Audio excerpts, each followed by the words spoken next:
사랑하는 성도님들, 안녕하세요. 지난 한 주간도 코로나 감염 사태 때문에 얼마나 힘들고 답답하셨습니까?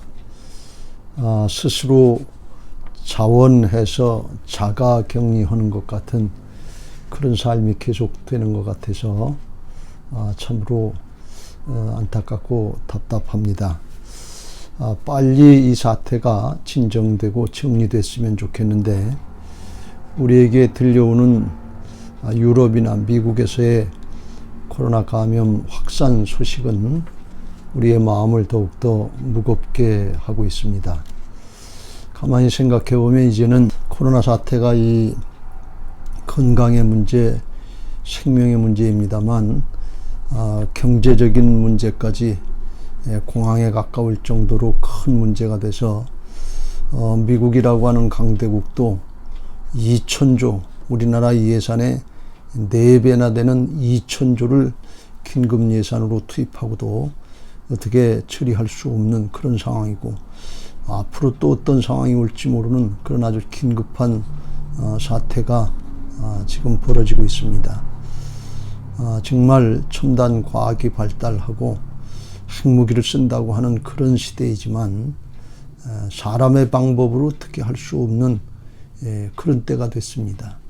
정말 우리가 하나님 앞에 겸손히 엎드릴 수밖에 없는 때이고, 하나님의 은혜, 하나님의 도우심이 아니면 안 된다고 하는 것을 고백하지 않을 수 없는 그런 때입니다. 이러한 때에 우리가 믿음 생활을 한다고 하는 것은 참으로 은혜요 축복이다, 이렇게 말씀드릴 수 있습니다. 어렵고 힘들지만 어려울 때에 주님을 의지하고 말씀 붙잡고 기도하면서 하나님께서 우리 한 사람 한 사람에게 허락하신 그런 분복들, 나눠주신 복들을 잘 누리는 그런 삶이 되시기를 주님의 이름으로 축원합니다. 오늘 우리가 함께 보려고 하는 전도서 12장의 말씀은 전도서의 결론의 말씀입니다. 전도서의 결론은 다시 말씀을 드리면 우리 인생의 결론의 말씀이다, 이렇게 말씀드려도 틀리지 않습니다. 솔로몬은 하나님께 그야말로 전무후무한 하나님의 지혜를 받고 부귀 영화 권세를 누렸던 아주 굉장히 은혜와 축복을 받았던 사람입니다. 이런 사람이 인생을 살고 나서 정말 고백할 때에는 내 인생 참 잘 살았다, 내 인생 여한이 없다, 이렇게 얘기해야 될 텐데, 사실은 본문에 보면 그렇지 않고 그 인생이 헛되고 헛되다고 탄식하면서 후회하는 것 같은 그런 고백을 볼 수 있습니다. 왜 그랬을까요? 그가 인생의 노년에 이르러서 죽음에 직면해 보니까 그렇게 좋았던 부귀 영화 권세, 이와 같은 것들이 지나가는 것이요 썩어질 것이라고 하는 것을 깨달았기 때문에 그렇습니다. 더구나 이제 영원한 하나님 나라와 생명이 있다고 하는 이 사실을 깨닫고 보니까 이 세상에서 잘 먹고 잘 살았던 것 같은 이런 것들이 영원한 생명과 그 영생의 축복에 아무런 유익이 안 되고 오히려 무익하고 해가 된다고 하는 사실을 깨달았기 때문에 그런 것입니다. 그래서 그는 그의 인생의 경험을 통해서 이렇게 살면 안 된다고 하는 그런 간절한 마음 가지고 젊은 사람들에게, 청년들에게 간절히 권면하고 있습니다. 너는 청년의 때에 창조주 하나님을 기억하라 그랬어요. 그야말로 곤고한 날 아무 낙이 없다고 하는 노년이 이르기 전에 창조주 하나님을 기억하고, 하나님이 우리를 왜 만드셨는지 그 창조의 목적과 하나님 앞으로 돌아가고 하나님 앞에 심판받아야 될 그 하나님을 기억하면서 이제 하나님을 경외하고 그 말씀을 따르는 것이 인생의 본분이라고 간절하게 권면하고 있는 것입니다. 그런데 하나님은 이런 솔로몬을 통해서 더 간절한 마음으로 우리에게 오늘 이 말씀을 권면하고 계신 것입니다. 왜 그런가 하면 솔로몬은 자기 인생의 경험을 통해서 이렇게 살면 안 된다고 하는 탄식의 마음을 가지고 권면했지만, 하나님은 우리 한 영혼들을 진짜 사랑하셔서 허송세월 보내지 말고 영원한 하나님 나라를 위해서, 영생을 위해서 유익한 삶, 의미 있는 삶을 살라고 사랑의 마음으로 우리에게 권면하고 있는 것입니다. 자, 그러면 하나님께서 우리에게 허락하신 인생 일생인데 어떻게 하면 우리에게 주신 이 분복을 잘 누리는 삶을 살고 바른 신앙을 할 수 있는지 같이 오늘 우리가 좀 살펴보려고 합니다. 자, 그럼 먼저 하나님이 허락하신 분복을 누린다고 하는 뜻이 무슨 뜻인지 그걸 우리가 좀 깨달을 필요가 있습니다. 우리 생각에는 하나님이 허락하신 은혜의 축복, 이거 내가 만족하고 내가 행복하게 살면 그게 복을 누리는 삶이 아닌가 이렇게 생각하기 쉽습니다. 근데 솔로몬의 고백을 보면 그렇지 않은 것을 우리가 알 수 있습니다. 솔로몬은 전도서 2장에서 고백하기를 자기는 세상의 부귀 영화 다 누리고 은금 보아 쌓아놓고 일천궁녀들 다 건드려 받고 그리고 지혜도 있고 정치도 잘한 것 같고 그래서 자랑스러운 것 같고 자기 말대로 자기 눈에 원하는 것을 금하지 않았고 자기 마음에 즐거워하는 것들 막지 않았고 자기 수고한 결실도 보면서 흐뭇하게 생각하고 잘 사는 것처럼 느껴졌다는 것입니다. 근데 나중에 노년이 되고 하나님 앞에 서야 될 때가 돼서 깨달아 보니까 자기가 한 모든 것들, 수고한 것들이 다 헛되고 바람 잡는 것이고 해 아래서 무익한 것을 깨달았다고 고백하는 것을 볼 수가 있습니다. 그렇습니다. 이 세상만 바라보면 그냥 잘 먹고 잘 사는 게 이게 복받은 것 같고 신앙 잘한 것 같은데 그렇지 않다는 것입니다. 왜요? 영원한 하나님 나라가 있기 때문에 그렇습니다. 영원한 하나님 나라, 하나님이 통치하시는 하나님의 왕국의 차원에서 이 말씀을 생각하고 우리 인생을 생각해 보면 이 땅에서 주어진 것들 여기서 잘 먹고 잘 사는 게 그게 복을 누리는 것이 아니고 영원한 하나님 나라를 위해서 잘 준비된 사람이 그 사람이 하나님이 주신 복을 잘 누리는 그런 복된 인생이 되는 것입니다. 왜 그런가 하면 여기 이 땅에서 우리에게 주어졌던 것은 내 것이 아니고 주인 되신 하나님의 것이고 영원토록 우리의 영생과 함께 줄 축복이 그것이 영원히 내 것이 되기 때문에 진짜 내 것을 준비하는 것은 하나님 나라를 잘 준비하고 살기 위해서 하나님의 뜻대로 하나님의 것 가지고 잘 쓰임받는 사람이 하나님 앞에 정말 복된 인생이요 하나님이 주신 인생의 분복을 누릴 줄 아는 지혜로운 신앙이 되는 것입니다. 그렇습니다. 바로 이 선한 청지기 같이 착하고 충성된 종같이 주인의 뜻을 따라서 잘 쓰임받을 때 이게 영원한 복이 되고 지혜가 되는 것입니다.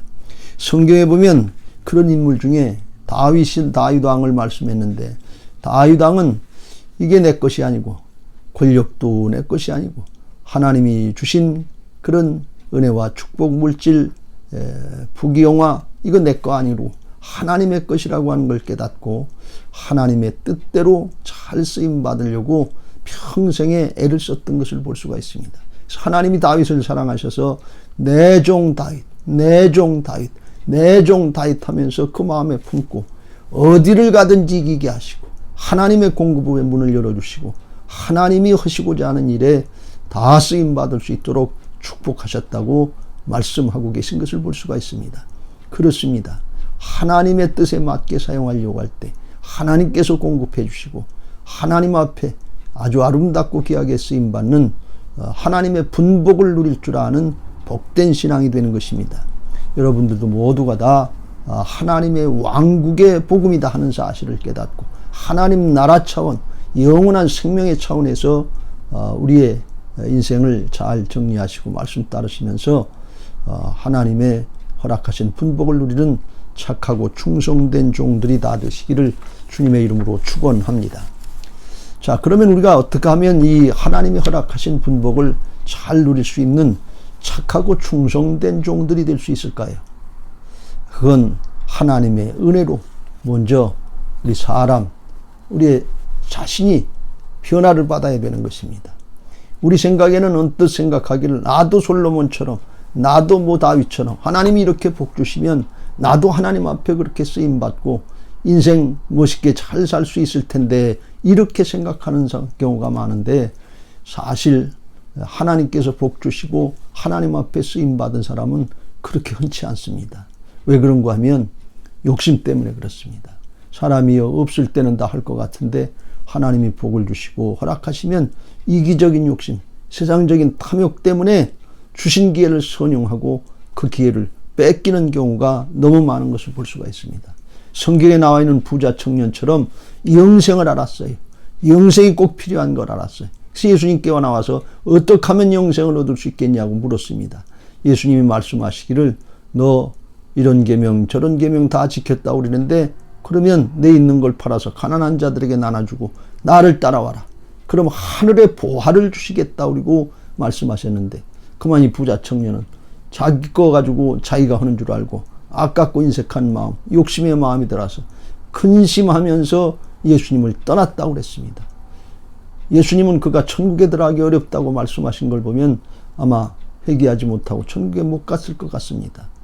그렇습니다. 우리가 내게 주어지면 다 할 수 있을 것 같은데 아닙니다. 그건 죄성을 가지고 이기적인 욕심을 가지고 탐욕의 삶을 사는 우리 인생들에게 있어서 그렇게 쉽게 되는 것이 아니고 하나님의 은혜로다가 우리 자신들이 변화받고 새로워져야 되는 것입니다. 자, 그러면 어떻게 하면 우리가 변화받고 새 사람이 될 수 있을까요? 성경에서 그걸 방법을 가르쳐 주는데 그게 뭔가 하면 예배를 통해서 말씀으로 영이신 하나님을 만날 때 어둠의 영, 탐욕의 영이 쫓겨나고 새 사람으로 변화된다 하는 것을 우리에게 가르쳐 주고 있습니다. 구약에 제사를 드리면 성소에서 제사를 드릴 때 이제 맨 나중에 어디로 가는가 하면 대제사장이 모든 세상 사람들의 죄를 다 이제 사해주기 위해 속죄제사를 드리기 위해서 하나님이 계시는 지성소로 들어갑니다. 지성소로 들어가서 거기서 이제 의식을 행할 때 하나님께서 그를 만나주시고 이스라엘 백성들에게 하실 말씀을 이루어주신다 그랬어요. 하나님이 그 속죄소, 달리 말씀을 드리면 시은자라고 그러는데 하나님이 은혜를 베풀으시는 은혜의 자리로 나가는데 뭐가 은혜냐? 하나님이 영이신 하나님이 말씀으로 사람을 만나주시는 것입니다. 그때 하나님의 역사가 나타나는 것입니다. 이게 신령과 진정의 예배인 것입니다. 영이신 하나님을 말씀으로 만난다. 그래서 신약에서도 예수님이 신령과 진정으로 예배하는 자를 찾으시고 만나주신다. 이렇게 말씀하시는 걸 볼 수가 있습니다. 여러분 그렇습니다. 예배를 통해서 말씀을 통해서 하나님을 만나면 우리에게 믿음이 생겨요. 믿음은 들음에서 나고 들음은 그리스도의 말씀으로 말미암는다 그랬습니다. 그래서 믿음이 생기는데 주님의 음성 레마의 말씀을 들으면 믿음이 생기는데 그 믿음은 어떤 역할을 하는가 하면 믿음의 대상인 주님과 우리를 하나가 되게 하는 연합의 역사를 이루는 것입니다. 그래서 믿음이 말씀을 받고 믿음이 생기면 우리가 주님의 마음과 하나가 돼서요. 주님의 마음, 주님의 믿음이 돼서 하나님의 말씀을 따라서 순종할 수 있는 그런 새 사람으로 변화를 받는 것입니다. 이게 예배의 놀라운 은혜인 것입니다. 그래서 은혜의 자리로 나간다 이렇게 말씀하는 것입니다. 그렇습니다. 이 예배를 통해서 말씀을 통해서 주님을 만나면 우리의 심령이 바뀌어지고 새 사람이 되고 주님의 마음, 주님의 믿음이 돼서 염려와 근심과 두려움이 떠나가고 그리고 말씀을 따라 순종할 때 하나님이 그 말씀대로 이루시는 하나님의 왕국의 복음의 역사, 말씀의 성취의 역사를 볼 수 있는 그런 은혜를 누리게 되는 것입니다. 여러분 예배는 얼마나 큰 은혜의 자리인지 모릅니다. 얼마나 큰 축복인지 모릅니다. 우리 스스로 생각할 때는 염려되고 근심되고 두렵고 문제 가운데 위축당하고 억압당하고 눌릴 수밖에 없는데 예배를 통해서 주님을 만나고 예배를 통해서 말씀을 받고 주님의 마음으로 하나가 될 때 그 모든 어려움과 역경을 이겨나고 물리칠 수 있는 담대한 믿음의 사람이 되는 것을 믿으시기 바랍니다. 이게 예배의 축복이요 은혜인 것입니다. 여러분 이걸 누리시기 바랍니다. 여러분 요즘에 코로나 사태 때문에 얼마나 마음에 염려하고 근심하고 두려움이 있습니까? 코로나 사태 코로나 질병 바이러스 이 자체도 무서운 것이지만 그보다 더 무서운 것은 뭔가 하면 그것 때문에 우리가 세상의 염려, 근심 또는 죽음의 두려움 여기에 붙잡혀서 더 꼼짝 못한다고 하는 것입니다.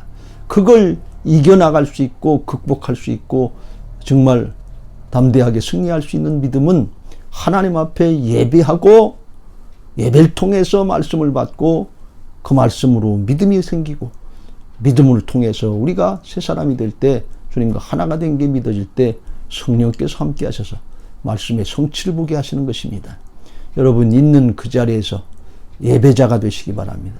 하나님 앞에 영적인 예배자들이 돼서 우리의 심령이 변화받고 하나님 앞에 있는 그 자리에서 하나님의 역사를 나타낼 수 있는 복된 신앙들이 될 때 하나님이 우리에게 허락하신 모든 분복을 누리고 하나님의 역사에 쓰임받고 영원토록 하나님 나라의 생명의 축복과 상급과 면류관을 준비하는 복된 인생들이 되게 하실 줄로 믿습니다.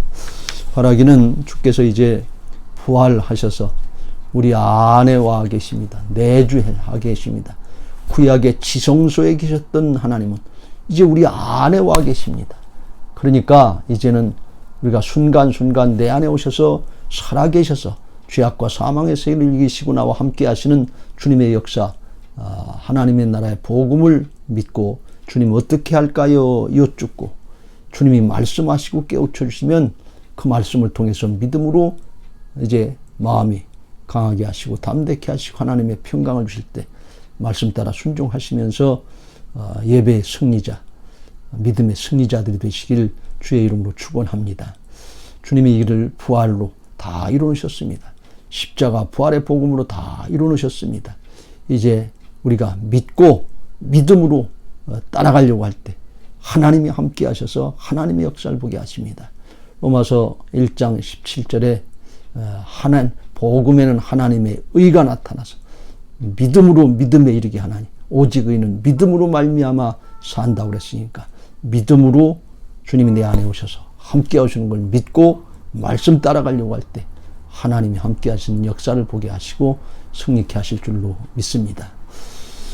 바라기는 아직도 코로나 사태가 다 정리가 되지 않아서 염려가 되고 걱정이 되시는 일들이 많이 있고 또 경제적인 어려움까지 겹치는 일들이 많이 생겨서 더 염려가 되실 텐데 그럴수록 주님이 내 안에 오셔서 살아계신 하나님으로 죄악과 사망의 세력을 이기시고 승리하신 하나님으로 나와 함께 하신다고 하는 것을 믿고 그 삶의 자리에서 기도와 말씀으로 예배하시면서 예배의 승리자가 될 때 우리의 삶의 신앙의 사역의 승리자가 되게 하실 줄로 믿습니다.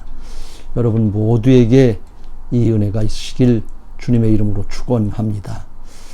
이제 내일은 우리가 고난주간으로 하나님 앞에 예배를 드리고 그 다음 주일은 부활주일로 죄악과 사망의 세력을 이기신 부활주일 예배를 새벽부터 시작해서 드리려고 합니다. 하나님은 마음으로 기도하시고 부활의 복음의 능력에 동참할 수 있는 부활주일을 맞이하는 복된 신앙들이 다 되시기를 주님의 이름으로 축원합니다. 감사합니다.